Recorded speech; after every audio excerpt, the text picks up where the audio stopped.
Ok, ya. A ver. Ya, a ver, vamos a achicar esto.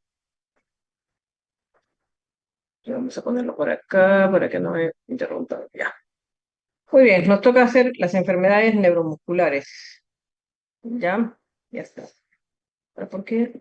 Ya. Vale. Muy bien, ustedes ya han hablado bastante, digamos, de lo que hemos hablado en el seminario acerca de lo que es las neuropatías, ¿no? Porque, se apaga esto, espera, acá. Ya. ¿Ya? En el seminario hemos hablado de neuropatías, ahora vamos a hablar de las neuromusculares, o sea, de lo que implica la placa mioneural y las de músculo, ¿ya? Ya no vamos a hablar de nervios, solamente para que ustedes miren el dibujito, ya vamos a hablar de lo que es la placa neuromuscular, o sea, las enfermedades que tienen que ver con la unión neuromuscular y las musculares en sí, ya todo lo que es enfermedad, digamos, del nervio, eso ya ha sido tocada, imagino, en otra clase que han tenido. ¿Ya? Ok.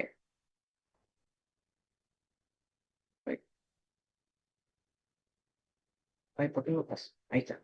Entonces, las enfermedades neuromusculares tienen dos grandes grupos, ¿no? Las enfermedades de la unión neuromuscular, que pueden ser posinápticas o presinápticas, ¿ya? Las posinápticas, la enfermedad, pues, por excelencia es la miastenia gravis, ¿ya?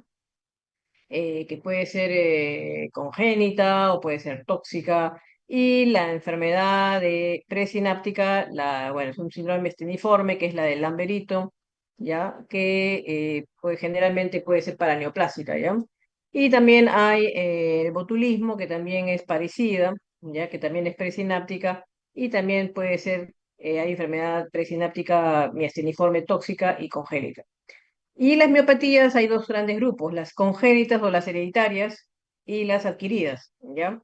Entre las congénitas o hereditarias están las distrofias musculares, las metabólicas congénitas y las adquiridas son las inflamatorias, tóxicas, endocrinas e infecciosas. Entonces, vamos a hablar las más comunes. Ya vamos a empezar entonces con las enfermedades neuromusculares, sobre todo con la miastenia gravis, que es la más común, que es posináptica, ¿ya? Esta de acá es la placa neuromuscular, para que ustedes se acuerden. Este es el axón, ¿ya? Y la que está más abajo, esta es la placa, ¿no es cierto? La placa muscular, ¿ya? Entonces, esta es la terminación axonal y esta es la placa neuromuscular, ¿ya? Para que ustedes se recuerden, acá están las vesículas de acetilcolina, ¿ya?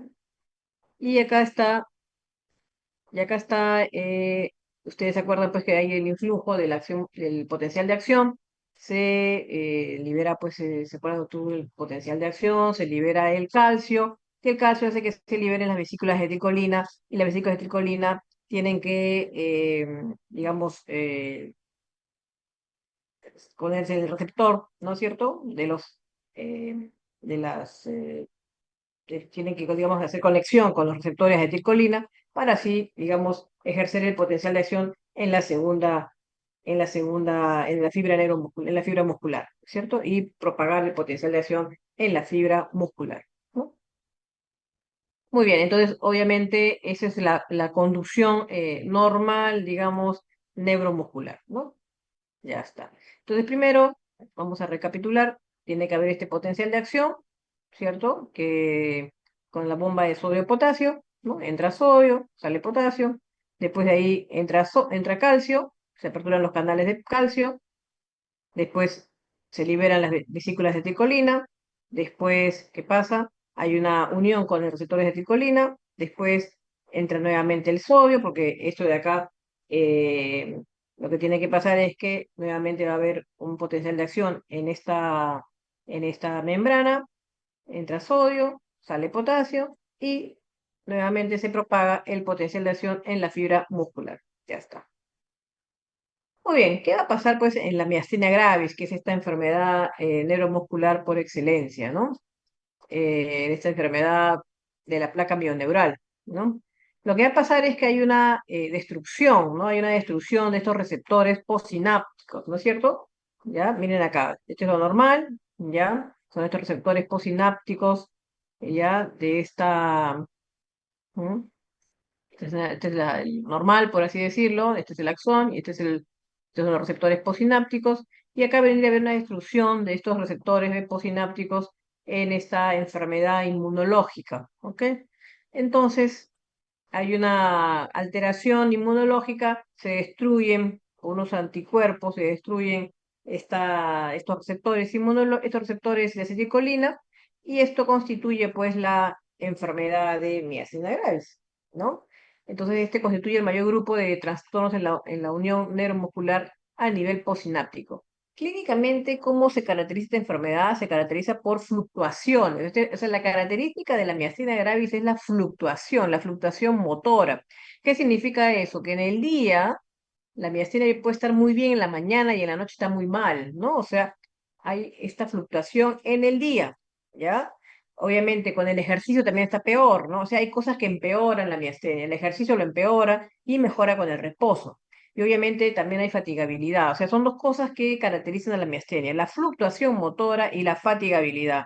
Con el ejercicio también se fatiga. ¿Ok? Son dos cosas, entonces acuérdense, son dos cosas, la fluctuación motora y la fatigabilidad, ¿ya? Entonces, paciente que en el día está bien y en la noche está mal, ¿ya? Si no tiene eso, si todo el tiempo está igualito, es un poco raro que sea una miastenia, ¿ya? Ok, entonces, ¿qué cosa va a haber acá? Como ya les dije, es una alteración inmunológica, ¿ya? Es una alteración inmunológica. Entonces, ¿qué va a haber acá? Hay toda una alteración de las inmunológica que tiene que ver con también con una implicancia del timo. Por eso es que uno tiene que siempre que ver que no haya un timoma involucrado en la patogenia de la miastenia. Ya siempre hay que descartar que no haya una timoma o rezagos tímicos. O sea, dentro de la patología de la miastenia, dentro del diagnóstico, siempre uno tiene que pedir una placa de una tomografía de tórax, ¿ya?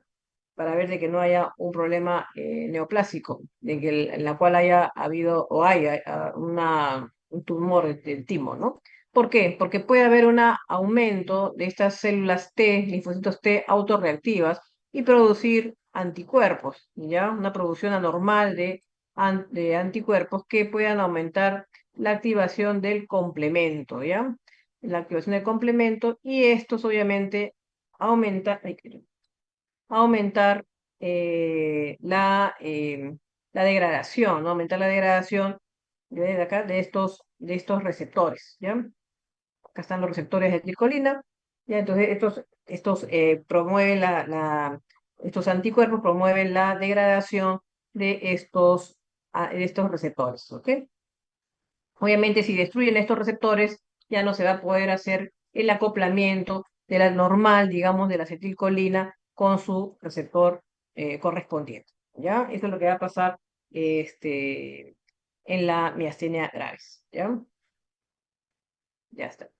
Entonces, la miastenia gravis, ¿qué va a pasar? Esta es una epidemiología, nada más para que ustedes vean que más o menos en Estados Unidos, ¿no? Que es la epidemiología que tenemos, se afecta a 20 personas de cada 100.000, ¿no? La prevalencia en el mundo de 40 a 180 por millón de personas, con una incidencia de casos nuevos de 4 a 12 por millón. O sea, es una enfermedad no tan frecuente, pero que existe, ¿no?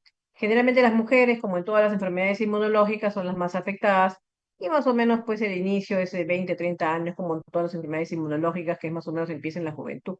Y en los hombres generalmente es más en la quinta década, ¿no? Esto es muy común en todas las enfermedades inmunológicas, ¿no? En las mujeres son más jóvenes, ¿no? Que en los hombres, ¿ya? Ahora, como les digo, acá están, ¿ya? A ver acá, ¿ya? Em, Cuando ustedes pregunten qué receptores son los que están más afectados, normalmente hay varios receptores en la miastenia gravis comprometidos, pero el más comprometido es un receptor que se llama el receptor de acetilcolina. Entonces, el receptor de acetilcolina es el ACRA, así se llama, ¿ya? Hay otro receptor que es el receptor, este de acá, que es el MUSC, que es el receptor de músculo específico quinasa, ¿ya? Y hay otro que se llama el RP4, el RP4. Pero el más común de todos es el receptor de acetilcolina o el ACRA. Es el que uno pide generalmente en laboratorio para determinar serológicamente una miastenia, ¿ya? Normalmente acá en el país usamos el ACRA y el MUSC, ¿ya? Entonces, el 80% tiene ACRA positivo, ¿ya? Hay miastenia de inicio temprano, que es menos de 50 años, y de inicio tardío, que es más de 50 años, que generalmente está asociado a este receptor que es el ACRA positivo. Ahora, hay en menor cuantía, tenemos el MUSC, ¿ya? Que ya es en menos porcentaje, y menos todavía el LRP4, ¿ya? Ahora, también es cierto que puede haber gente que tenga doble serología, ¿no? ¿Ya? O que no tenga nada, ¿ya? O que no tenga ningún marcador positivo, ¿ya? Pero la gran mayoría tienen el ACRA positivo. ¿Ya? ¿Ok? Acá están los marcadores, el ACRA, el MUS y este que es el LRP4. ¿Ya? Son los más comunes, sobre todo el ACRA. ¿Ya? Muy bien.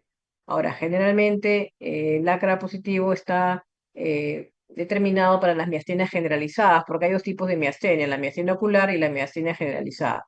Y el MUSC sí puede ser más para miastenia ocular. ¿Ya? Muy bien, ahora la miastenia como es una patología inmunológica, puede estar o relacionada o puede estar asociada a patologías coexistentes, ¿ya? Con enfermedades inmunológicas, por ejemplo, una tiroiditis, ¿ya? Una enfermedad de Graves, artritis reumatoide, lupus, o sea, otras enfermedades inmunológicas en un 15%, ¿ya? También puede estar relacionada a enfermedades del timo, como ya les dije, ¿ya? A hiperplasias tímicas, a timomas, a tumores, puede ser la miastenia también relacionada a una paraneoplasia, ¿ya? O sea, también hay que buscar enfermedades paraneoplásicas asociadas a una miastenia, ¿ya?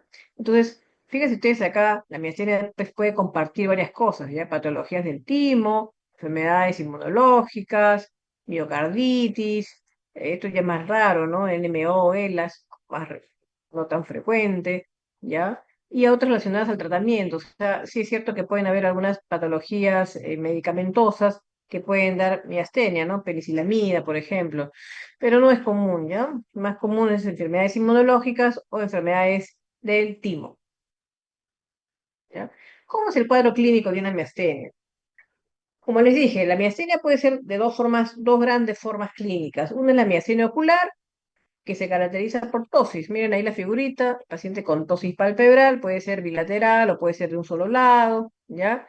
Y puede haber también oftalmoparesia, ¿ya? Puede ser de un solo ojo o de ambos ojos, ¿ya? Oftalmoparesia asimétrica, ¿ya? Generalmente la debilidad es la miastenia, generalmente los ojos es algo muy típico, ¿ya? Si ustedes se dan cuenta, miren ustedes acá en el cuadrito este de la figurita, miren el cuadrito acá, ¿ya? O sea, lo rojito es algo recontra típico, pues, ¿no? ¿Ya? Es algo muy, muy típico, ¿ya? La distribución de la debilidad es muy típico, ¿ya? Entonces, en la debilidad ocular, ¿ya? Si es una miastenia ocular nada más, se va a dar solamente en los ojos, nada más, ¿ya? Ahora, obviamente que si se queda solamente en los ojos por más de 2 años, lo más probable es que se quede solamente en los ojos, ya la posibilidad que progrese a una enfermedad generalizada es poco probable, ya 90% de probabilidades que se quede solamente en los ojos de que no progrese, ¿ya? En 2 años, ¿ya?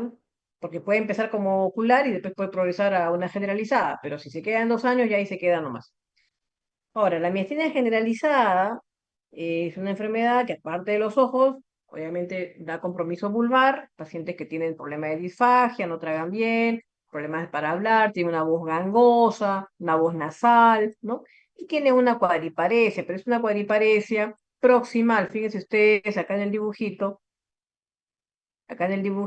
tiene una debilidad, acá ven en celeste, ¿ya? En celeste, ¿ya? Y la cara también. ¿Ya? En la cara también de una diplejía facial, o sea, una parálisis facial bilateral, y tienen acá una debilidad muscular proximal, tanto en los brazos como en las piernas, ¿ya? Ahora, las manos o los pies es menos probable, puesto que tiene menos porcentaje, ¿ya? Entonces, un paciente que tiene debilidad disfagia, disartria y una cuadriparesia proximal, y obviamente con los ojos que ya dijimos, ¿no? ¿Ya? Y los reflejos pueden estar normales, ¿ya? Pero lo más importante es que, aparte de toda esta debilidad, lo que tiene es una fluctuación motora y una fatigabilidad, sin trastorno sensitivo, ¿ok? Entonces, el diagnóstico de la miastenia es clínico, ¿ok? Está basado en esta debilidad y fluctuación con el ejercicio y en reposo. En reposo, obviamente, el paciente está estable, ¿no? Y no hay alteración sensitiva, no hay dolor, ¿no es cierto? ¿Ya? Muy bien. Ahora, ¿cómo hacemos el diagnóstico con, digamos, con alguna prueba serológica, con alguna prueba, con qué exámenes podemos hacer el diagnóstico? Básicamente podemos hacer el diagnóstico con algunas pruebas muy fáciles. Hay un test del hielo, ¿ya?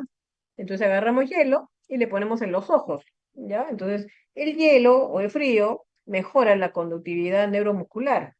Entonces le ponemos eso en los ojos y el ojo comienza, el atosis comienza a mejorar. ¿M? Y entonces ya tenemos el diagnóstico con eso, nada más tan fácil. O le podemos dar, hay un test que se llama el test de hidrofonio, el test de tensilón, así se llama, sino que el tensilón no tenemos acá en nuestro país, el hidrofonio no tenemos, pero bueno, cuando teníamos, o cuando tenemos eso, se pone, es un medicamento que es un anticolinérgico muy potente que se pone por la vena y lo que se hace es, se pone ahí una cantidad mínima y el paciente mejora al toque, la respuesta es inmediata y mejora pues la tosis, ¿no? Sino que es inmediata y después baja el toque también. Entonces es un test de tensilón positivo, ¿no? Entonces es un medicamento pues rápido, ¿no? De acción rápida.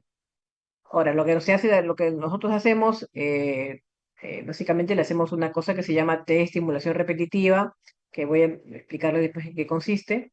Hay también un estudio de fibra aislada, pero eso no lo tenemos acá. Y hacemos pruebas serológicas del ACRA, del anticuerpo de ACRA o antimus. ¿Ya?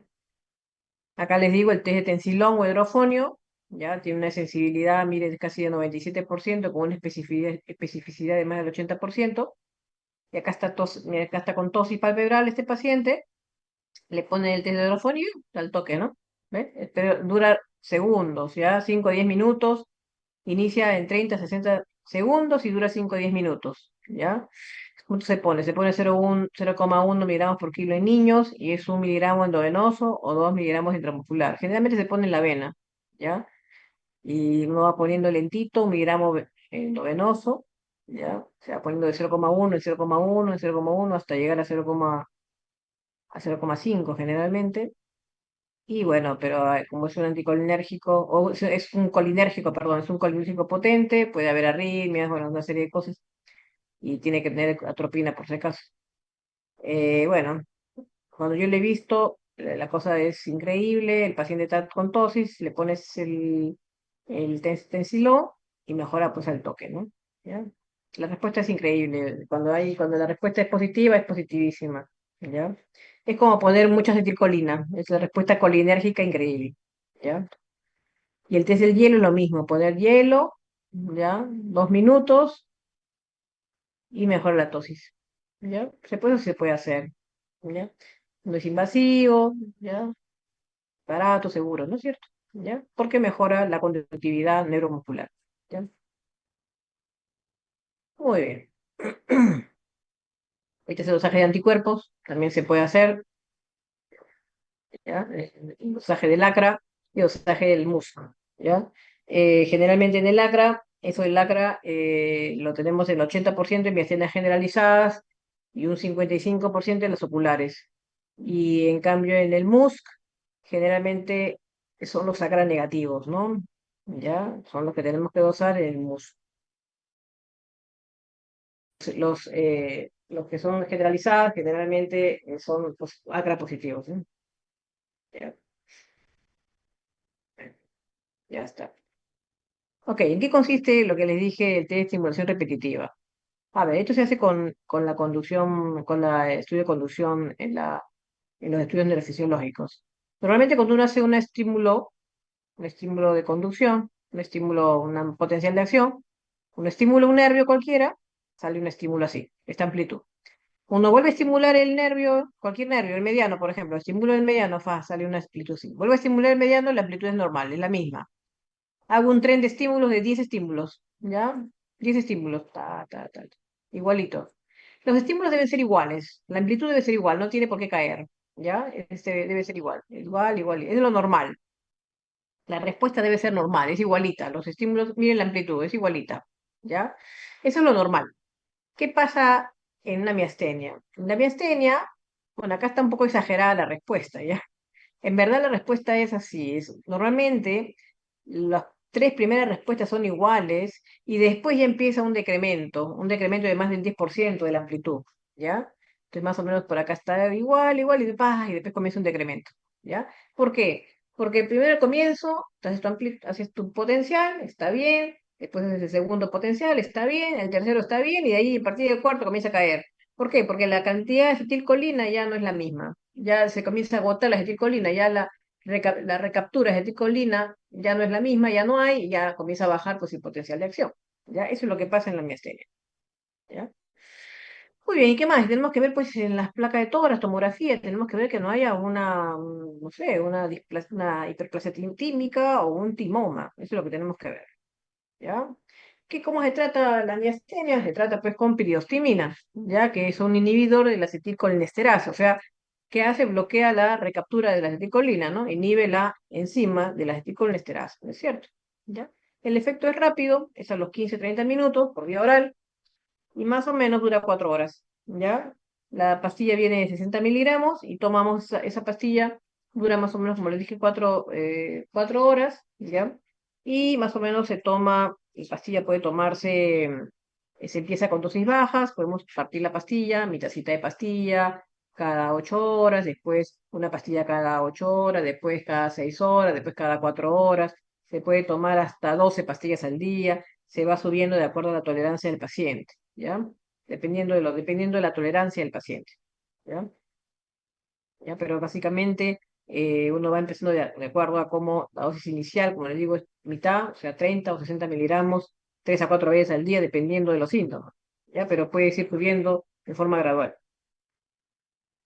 Ok, pero eso nada más es un sintomático. Sintomático significa que me alivia el síntoma, pero no me cambia o no me modifica la enfermedad, porque el efecto inmunológico sigue estando ahí, ¿ya? O sea, me sigue matando, la enfermedad inmunológica me sigue destruyendo mis receptores, ¿ok? Entonces, cuando la enfermedad no mejora, ¿qué tenemos que hacer? Tenemos que controlar la enfermedad de fondo.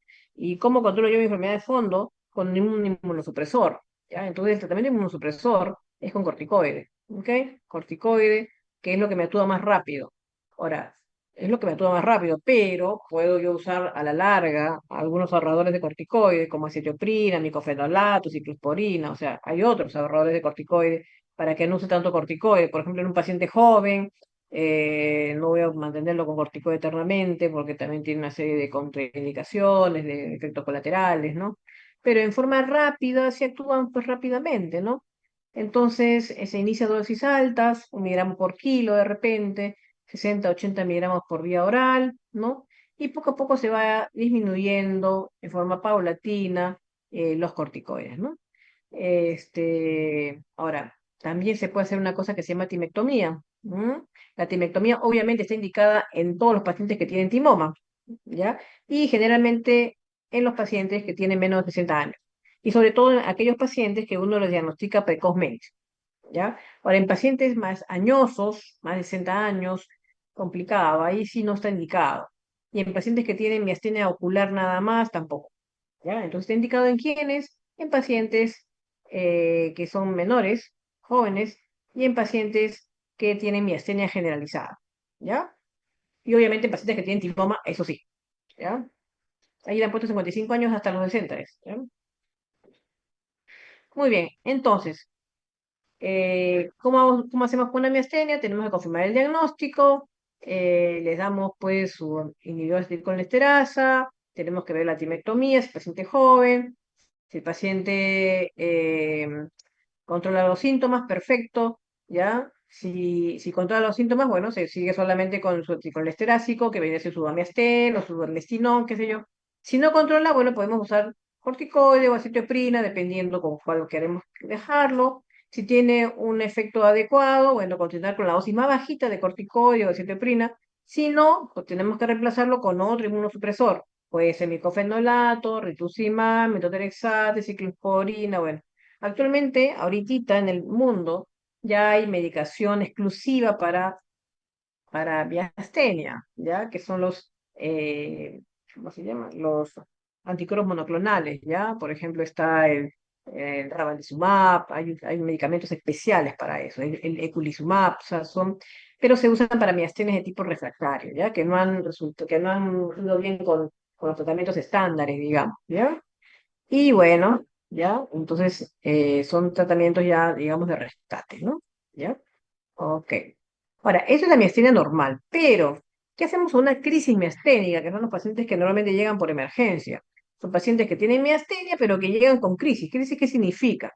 Crisis cuando el paciente de miastenia está con una falla respiratoria, comienza a respirar mal, porque la miastenia también afecta a los músculos respiratorios, entonces llega a tener una falla ventilatoria, ¿no? Tiene que entrar a ventilación mecánica, ¿ok? Entonces puede ser porque ese paciente con miastenia estaba estable, pero de un momento a otro hace una falla ventilatoria porque hace una neumonía, se resfrió, hace una infección, lo que sea, no tomó su pastilla, lo que fuera, pero hace una falla respiratoria. ¿Ya? Ahora, eso puede estar precipitado también porque usó ciertos antibióticos que no tenía que usar, por ejemplo, los streptomicina, tetraciclina, o sea, hay ciertos medicamentos que los miasténicos tienen que tener mucho cuidado. Sí, ¿ya? Por ejemplo, litio, antiarrítmicos, antiepilépticos, ¿ya? Magnesio, por ejemplo, o sea, ciertos relajantes, ¿ok?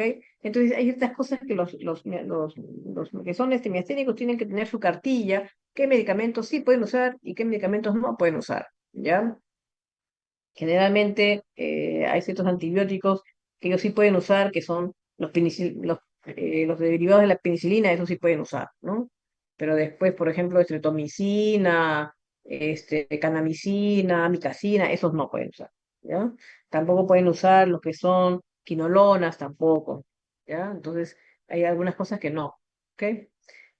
Entonces, en estos pacientes, ahí no vamos a esperar pues la crisis miasténica, ahí darle corticoides, ¿no? Ahí no podemos esperar eso, ¿ya? Las crisis miasténicas no podemos esperar, ya vamos a darle a miastén, un montón de miastén, no, al contrario, si yo le aumento la miastén un montón, le puedo producir más salivación, o sea, le puedo dar, al contrario, le puedo empeorar el cuadro, ¿ya?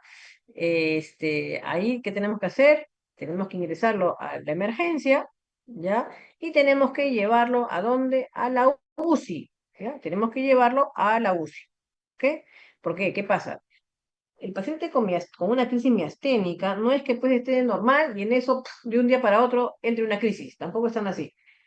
Los días previos, lo más probable es que este paciente haya estado ya mal, ¿no? Cada vez peor, y ha estado subiendo su dosis de miastén, porque los pacientes con miastén ya se conocen, ¿no? Entonces, han estado subiendo su dosis de miastén, o de periostimina, o de mestinol, la droga que estén tomando, y han estado subiendo su sintomático, ¿no?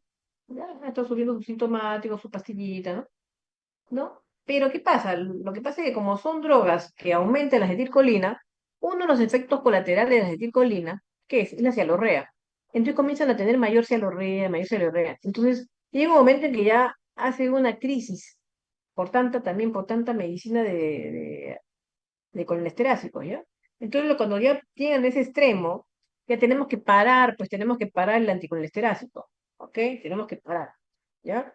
Entonces, ¿qué tenemos que hacer ahí?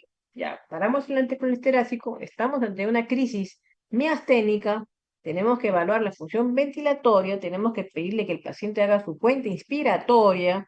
¿Qué significa eso? Decirle, a ver, aguanta la respiración y cuenta, ¿no? A ver, uno, dos, tres, cuatro, cinco, ya. Si tiene cuenta menos de 20 está mal, ¿ya? Entonces ahí evaluamos la función vulvar, respiratoria, ver que no tenga una infección concomitante. Y ahí lo que se plantea es una cosa que se llama plasmaféresis, ¿ya? Planteamos plasmaféresis.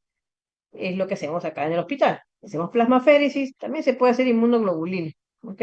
O sea, inmunoglobulina, darle su curso de inmunoglobulina. Pero lo que está más difundido es la plasmaféresis, ¿ok? Entonces, hacemos plasmaféresis o inmunoglobulina, pero esa cuestión la hacemos en la UCI, porque el paciente puede necesitar apoyo ventilatorio, ¿ya? Ahora, no le quitamos el corticoide, el paciente puede seguir con su corticoide, pero con la plasmaféresis o con inmunoglobulina, ¿ya? Junto con su apoyo ventilatorio hasta que le pase la crisis, pues, ¿no? ¿Ya? Muy bien. Ahora, si el paciente es embarazada, ¿qué puede pasar? Está embarazada, que tiene su miastenia, ya el bebé puede nacer con miastenia, no es que nazca con miastenia, o sea, puede nacer con una miastenia pero transitoria, le pasa a los anticuerpos, pues, ¿ya? Es una miastenia transitoria, los anticuerpos pasan por la placenta, pero dura pues unas pocas semanas y los bebés no que por eso van a hacer miastenia más cuando sean más grandes, ¿ah? No, ¿ya? Hace una hipotonía, una alimentación deficiente, hay que tener cuidado, por si cuando la mamá es miasténica y da luz, hay que tener cuidado con ese bebé, ¿ya? Entonces, porque podía cursar con una miastenia transitoria por los anticuerpos que han pasado por la placenta, ¿ya? Ok.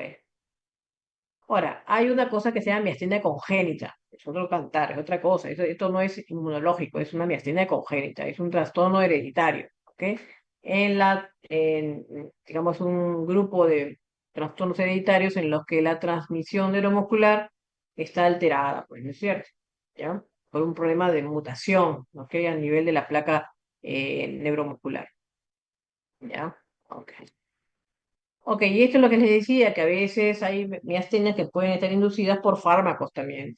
La penicilamina, por ejemplo, es un fármaco que se usaba para artritis reumatoide, ¿no?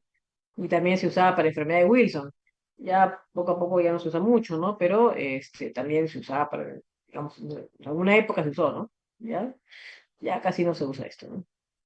¿Ya? Muy bien, vamos a hablar ahora del amberitón, ¿no? El amberitón es presináptico. ¿Se acuerdan que miastenia gravis era posináptica? Esta es presináptica, ¿ya? ¿Y qué cosa pasa acá? ¿Ya? En el amberitón, acá está presináptico, del botón presináptico, ¿ya? Acá los receptores de acetilcolina están bien. El problema es acá, a nivel de los canales de calcio. Acá se bloquea. Lo que está mal son los anticuerpos, pero a nivel de los receptores de canales de calcio. ¿Ok? Acá, arriba. ¿Ya? Eso es lo que está mal. Entonces, como no hay canales de calcio, como no puede haber, pues, las vesículas de acetilcolina no se abren. ¿Ya? Entonces, eso es lo que ocurre.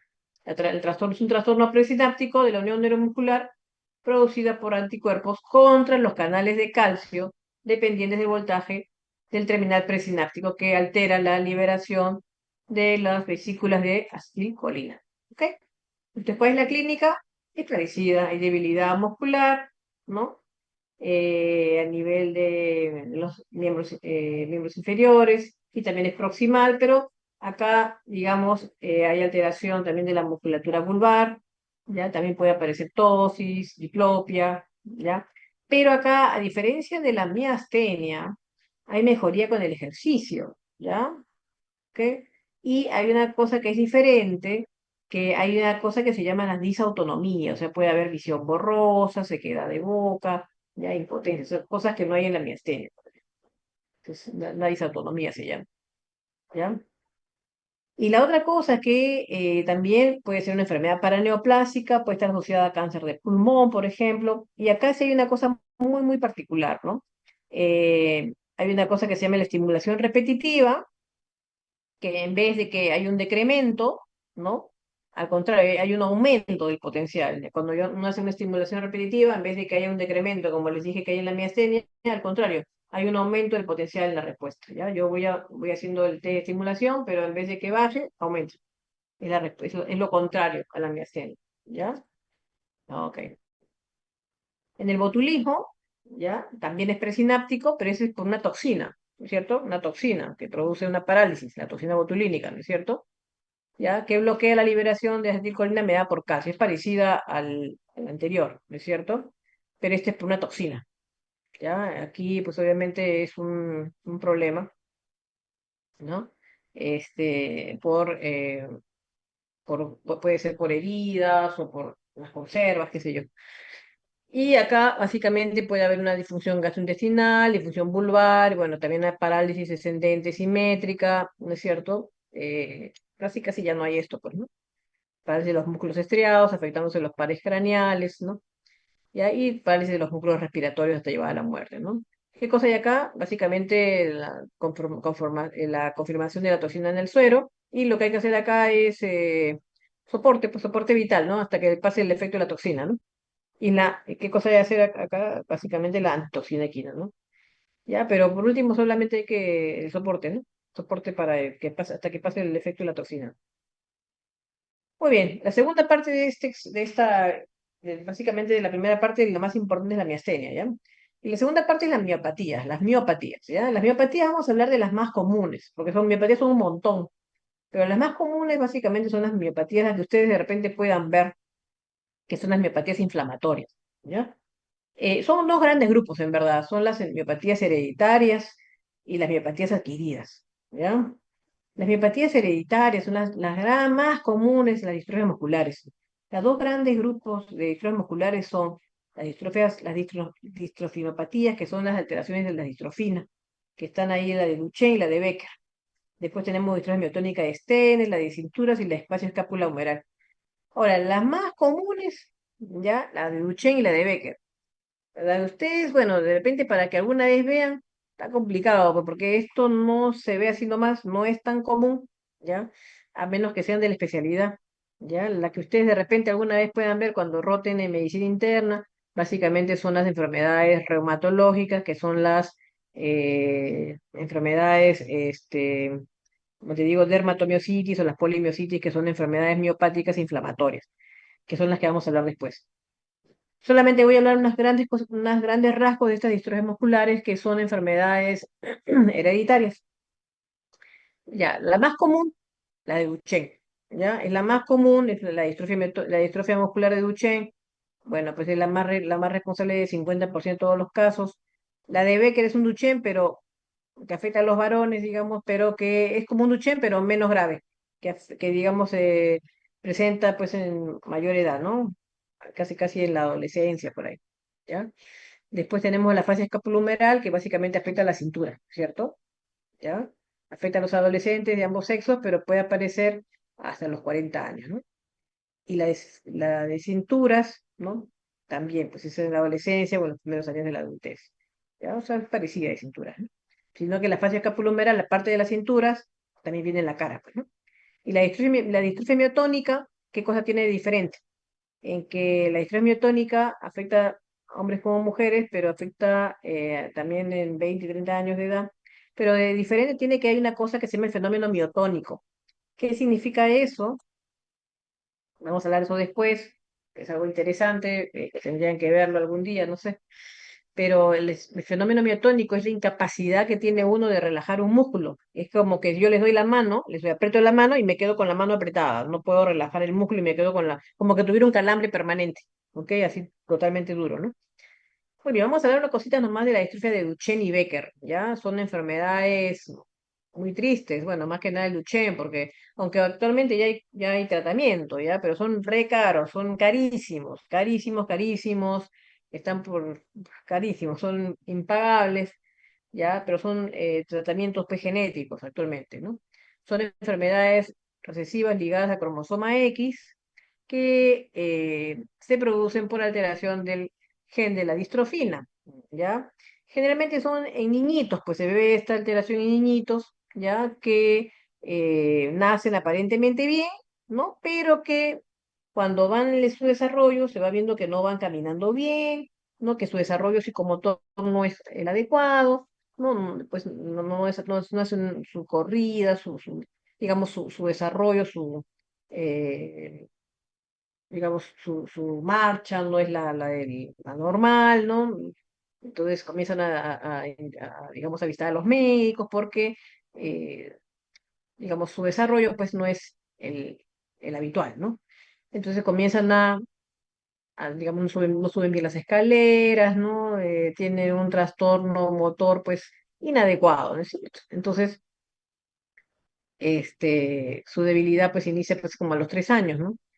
¿Ya? Entonces, imagínense que ya no pueden deambular a los 12 años, ¿no? ¿No? Entonces, no solamente es que ya no deambulan, sino que después tienen problemas cardíacos, ¿no? Entonces, cuando no había nada, o sea, ningún tratamiento, obviamente eso estaban destinados a la muerte, ¿no? Ya estaban postrados, pues, a los 20 años, ¿no? Y fallecían, pues, por una cardiopatía, ¿no? A los 30, 40 años, dependiendo cómo estaban cuidados, ¿no? Pero actualmente, como les digo, ya hay tratamiento, ¿no? Pero el tratamiento está muy, muy caro y está restringido, pues, digamos, a que tengan esa oportunidad de ser tratados, ¿no? ¿Ya? La clínica, como les digo, comienza a los 3 a 5 años, ¿no? Con trastornos en la marcha, debilidad progresiva de los músculos proximales, ¿no? Entonces, miren ustedes la escoliosis que tienen, ¿no? Miren acá, la escoliosis que tienen, una alteración, ¿no? Una hiperlordosis en los pacientitos. Tienen esta, que es la marcha, si ustedes lo echan, al paciente que tiene esta miopatía para que se levante, hace toda una cosa que es la marcha de Gowers, ¿no? Así, sea, comienzan a reptar sobre su cuerpo mismo para poder levantarse, ¿no?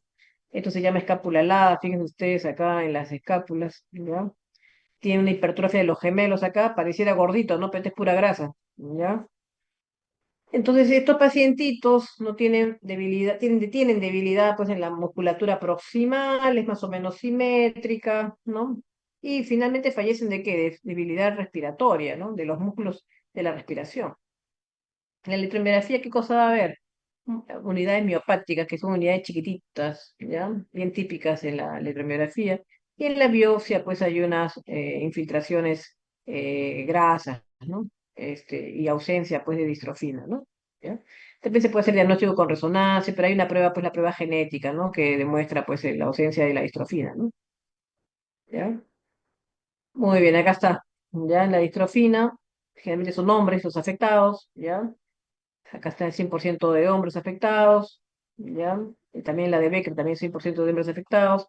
El CPK está recontra elevado, ¿ya? Tanto en hombres, tanto en el de Duchenne como en el de Becker, ¿ya? O sea, el CPK es digamos, la enzima muscular, ¿no es cierto? ¿Ya? Tratamiento, bueno, lo que dábamos nosotros era prednisona, pues porque no teníamos otra cosa, pero ahora hay una terapia de sustitución, ¿ya? Como les digo, es recontra cara y todavía, por ejemplo, en el Seguro Social no hay acceso para eso, todavía no hay, ¿ya? Y en MINSA, que yo sepa, hay uno que otro paciente por ahí, por ayuda compasiva, pero no es que sea un tratamiento que el Estado lo esté comprando, porque es recontra caro, ¿ya? Pero espero que lo compren, ¿ya? Esto de aquí también es una distrofia miotónica, también esto es hereditario, se llama distrofia miotónica de Steiner. Fíjense ustedes acá, uno percute acá el gordito de la mano, ¿no? El abductor corto del pulgar, o sea, este gordito de la zona tenar de la mano, y fíjense, se queda acá, se queda contraído.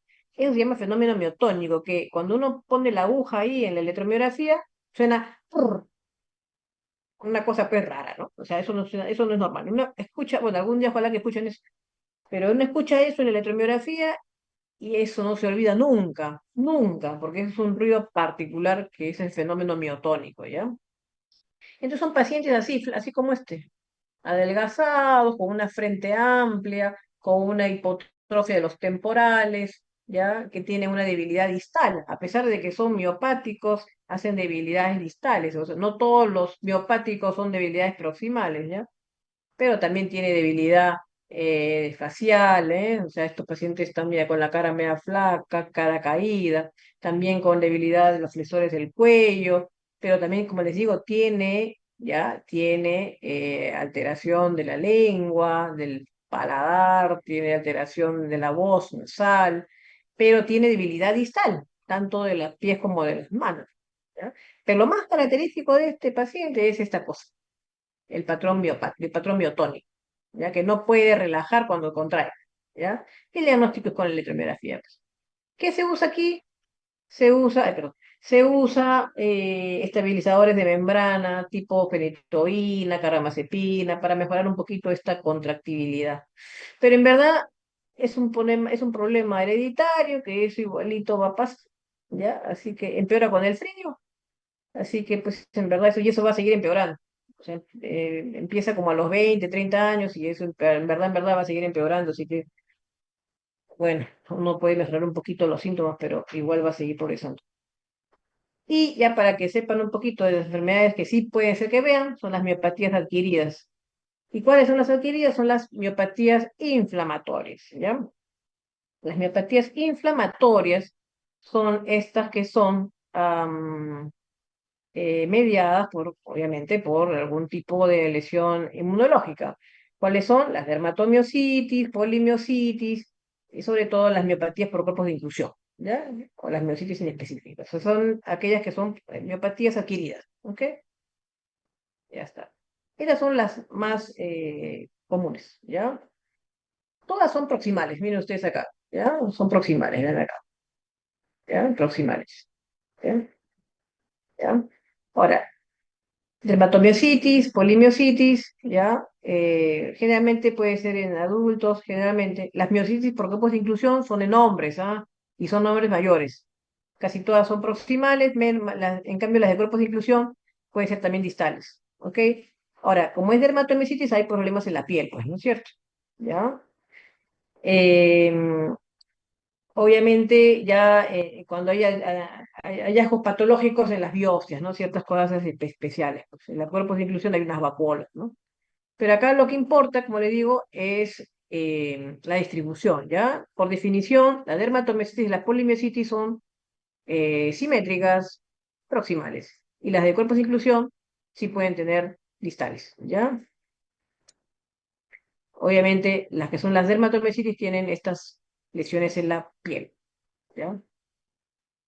Diagnóstico, como cualquier enfermedad sistémica, hay que pedir su perfil de todo, pues, ya, perfil hepático, CPK, que está altísimo generalmente, y su ANA para ver que tenga, pues, enfermedades inmunológicas.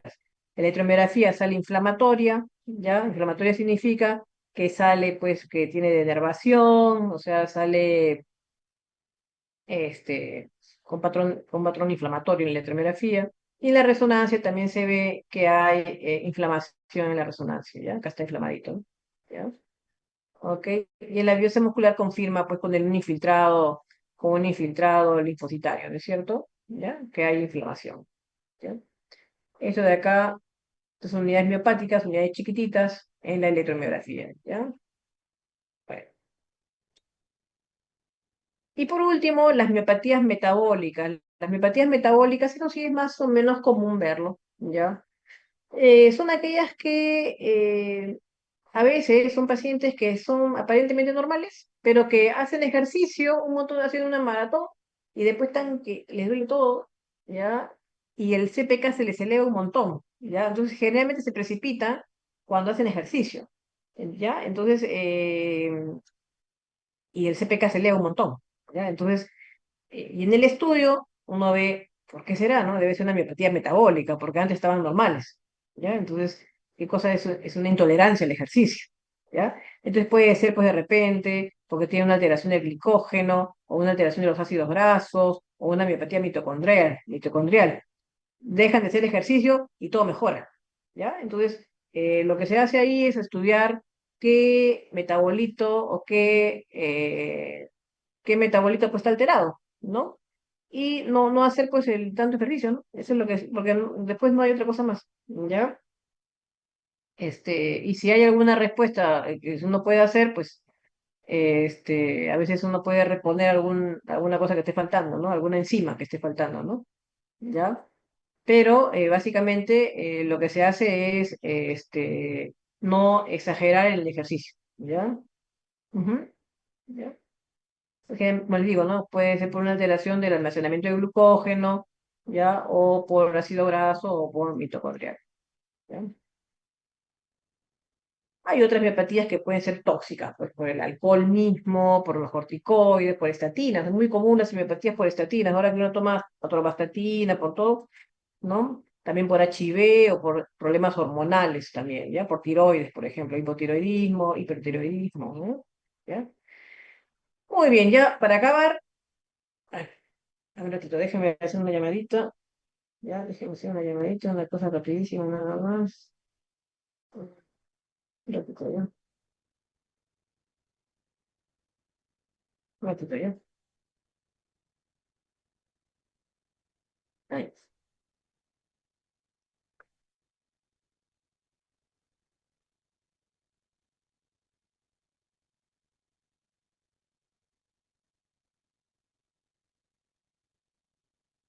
por aquí, chicos, 5 minutos, chicos, un ratito.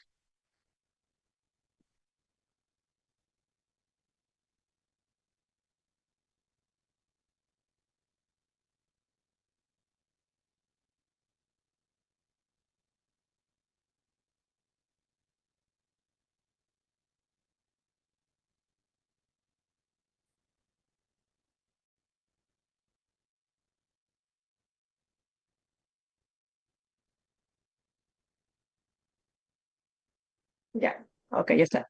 Entonces, si yo tengo debilidad muscular y tengo CPK alto, ¿ya? Entonces yo acá tengo varias opciones, ¿no es cierto?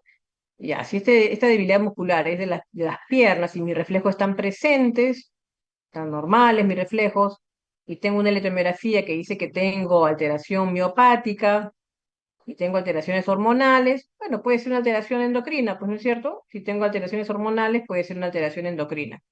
Muy bien, si tengo fatigabilidad, ¿ya? Tengo fatigabilidad y una clínica oscilante que está peor con el ejercicio y mejora con el reposo, y tengo anticuerpos, ¿no es cierto? ACRA positivo y mejora con anticolesterásicos, puede ser una miastenia, ¿ok?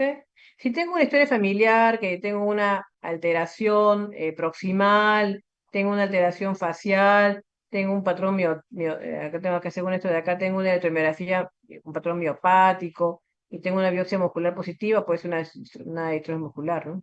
¿No? Puede ser. Si tengo calambres, intolerancia al ejercicio, prueba de ácido láctico positiva, una electromiografía con patrón miopático, puede ser pues una miopatía metabólica, ¿no? Con un trastorno del metabolismo, pudiera ser, ¿ya?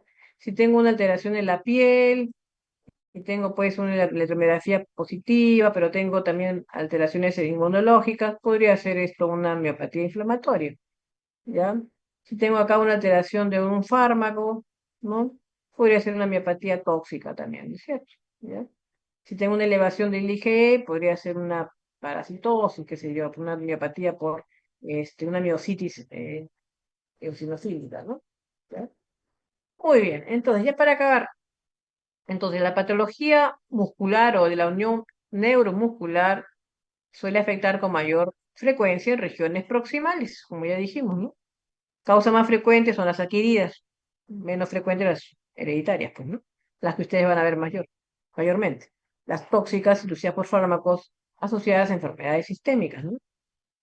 Y como yo les digo, de repente lo que sí es necesario que ustedes profundicen en la semiología, en el examen físico, ¿ya? Y confirmación, pues, con algunos exámenes paraclínicos, puede ser, ¿no? En búsqueda de patologías potencialmente tratables, ¿no? O sea, yo creo que lo que ustedes tienen que ver es que o sea, que ustedes sepan decir, ya, esto de acá, esta patología, es una miopatía, ya. De repente no importa que no lleguen al diagnóstico, pero sí importa que sepan que es una enfermedad muscular. Sí importa que sea que una enfermedad neuromuscular. Eso es lo que me importa a mí que ustedes lleguen a determinar, ¿ya? ¿Ok?